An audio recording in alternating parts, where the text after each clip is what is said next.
महाराष्ट्र में हो रहे नगर परिषद चुनाव को लेकर गोंदिया नगर परिषद के सभी जितने भी राजनीतिक दलों के प्रत्याशी हैं हम उनसे बात कर रहे हैं और जान रहे हैं और समझ रहे हैं कि इस बार उनका विजन क्या है, मतदाताओं के लिए वो क्या करेंगे। इसी को लेकर के आज हम प्रभाग क्रमांक 14 में हैं। हम यहाँ से भाजपा प्रत्याशी अनीता सतीश मेश्राम जी से है, इनसे चर्चा करेंगे और जानेंगे कि उनका विजन क्या है, उनको पार्टी किस तरह से साथ दे रही है।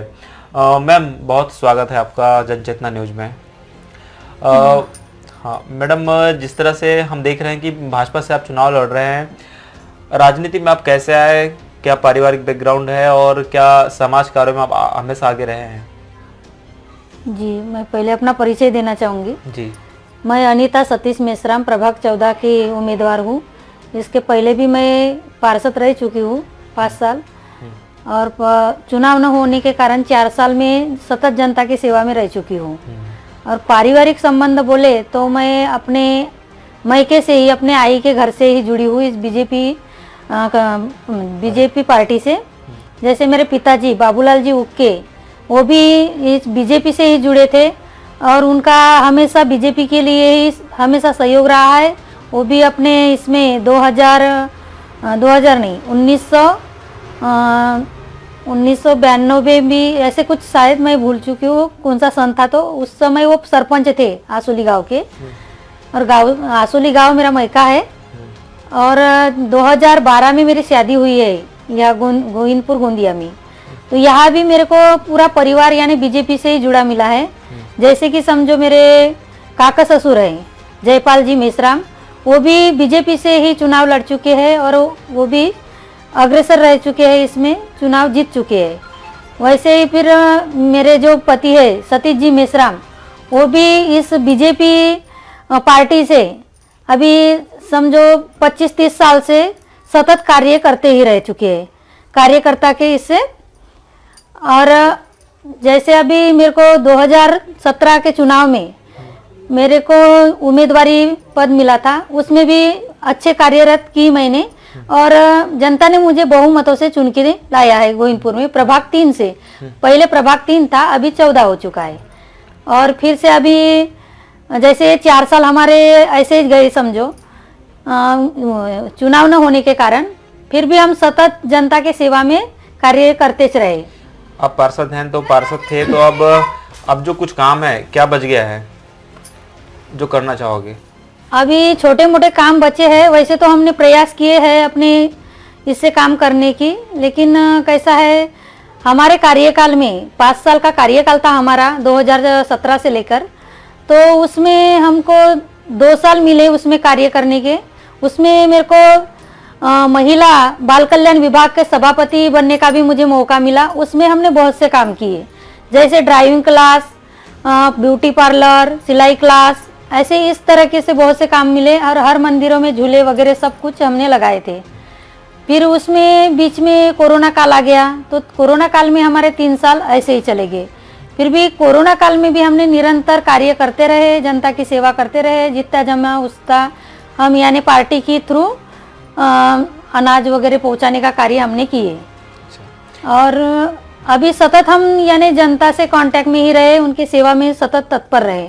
कौन से बड़े नेताओं का साथ आप लोगों को हमेशा मिलते रहता है?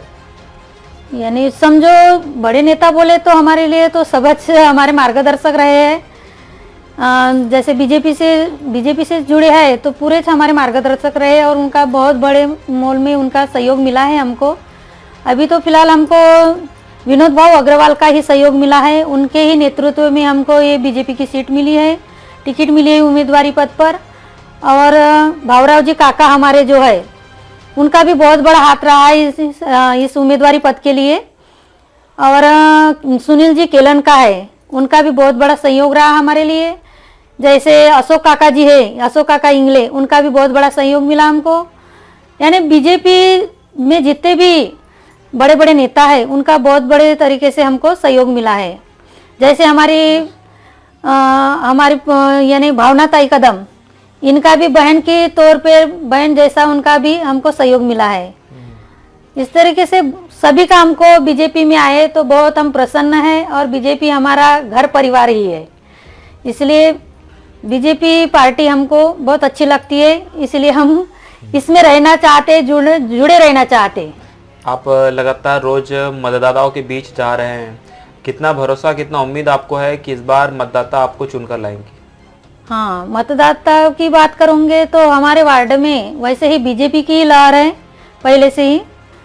पहले तो 2017 में थोड़ा सी दिक्कत गई हमको, बहुत मेहनत करना पड़ा, पर हम उनका विश्वास जीते, उनका भरोसा जीते, उस तरीके से हमने अच्छी तरह से ही बहुत बहुमूल्य वोटों से जीत के आए। फिर अभी भी पूरा विश्वास है जनता पर कि वो हमारा सहयोग करेंगे और हमको वोट करेंगे, पूरा विश्वास है। और जनता के लिए हर कार्य में हम तत्पर रहेंगे, सेवा में उनके हाजिर रहेंगे।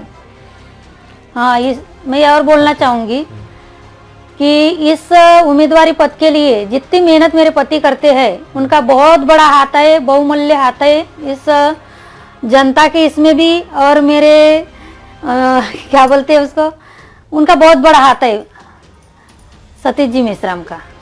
यानी वो पार्टी के लिए तत्पर रहते हैं, हर पल हर समय वो अपना टाइम देते हैं जनता में, या किसी का कार्यक्रम हो, किसी का बर्थडे हो, कुछ भी कार्यक्रम हो, हर समय वो जनता में अपना टाइम बिताते हैं। यानी हर पल वो सेवे में उनके रहते ही है। हमसे चर्चा करने का आपका बहुत बहुत धन्यवाद। तो देख रहे हैं, हम बात कर रहे थे गोंदिया नगर परिषद के प्रभाग क्रमांक 14 से भाजपा प्रत्याशी अनीता सतीश मेश्राम जी से। उन्होंने बताया कि उनका विजन क्या है, और इससे पहले उनका जो पारिवारिक बैकग्राउंड है वो अपने मायके से ही राजनीति को समझते आई। उनके पिताजी उस समय 1992-94 में उन्होंने बताया, उस समय सरपंच रह चुके हैं और भी बड़े पदों पर रह चुके हैं।